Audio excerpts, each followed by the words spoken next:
Welcome back guys to another Zero DTE video, and today Coach Ernie is going to be talking about exiting trades, so make sure you stay tuned. If you're interested in becoming a pro trader, check out the link in the description where you can find Coach's education platform. Enjoy guys.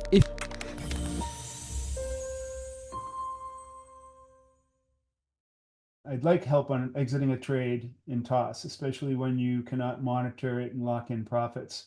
So if you're trading an ES, you only have one choice, and that's to put on a limit order. If you're trading an index, then there's a multitude of order types that you can put on. And so you might want to put on a limit order, a stop, or a stop limit, or a trailing stop. So that's up to you. But I don't know if that's what you're looking for. Yeah, I actually want a little more semantics on it. I don't understand that. So I put like a SPX put fly today at 2670 to 2710, 20 wide at 210. And now typically what I do is I'm just looking at this and going, okay, now I'll place a limit order to exit the trade. But then I'm like just glued to the screen whenever I come in to see what's happening, and I missed that. So I was wondering how you structure an exit especially when you can't come in and monitor. So if you have time to look at it and you're not looking for an automated type of way of handling this, I would do it all manually. That's the way I would do it. Okay. And it would follow the same profit management framework that I talk about in the trader's manual. Okay. You're always gauging what your high point was. Now, so for instance, for me, my high point right now was about $300. Right now, I'm down to 282. I have to keep that $300 in mind and say, okay, how much of that am I willing to give up before I'm out of this trade? Now, that's going to be time dependent. All right. And so if this were time, if this is my access for time, and then this is my tolerance level, I don't know what it is. Say at the beginning of time, this is like maybe in the morning, and then this is afternoon, and then anything beyond here is the closing session. And then this is the percent that I'm going to give from the point of my high point before I close the trade. Maybe this starts out at 50%, right? A 50% tolerance, plus or minus. And then when I get to close the closing session, I want that to be down to, I don't know, 20%. So your tolerance is going to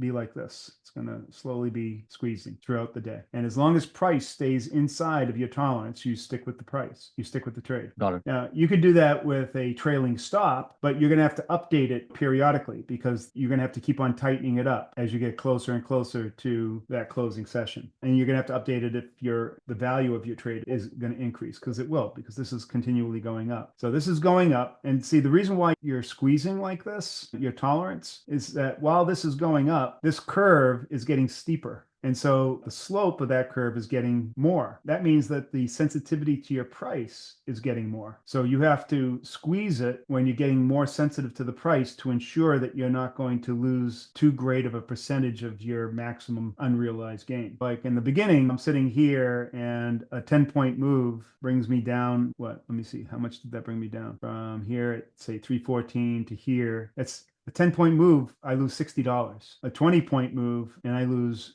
$250. When the day moves on, that same 10-point move is going to look more like this. And now I go from here to a 10-point move, 19 compared to 900. Here would be about 600. So I lost $300 from here to here, 1/3. So in other words, when I was down here, I only lost 1/6 of my unrealized gain from a 10-point move. Up here, I lost 1/3 of my unrealized gain.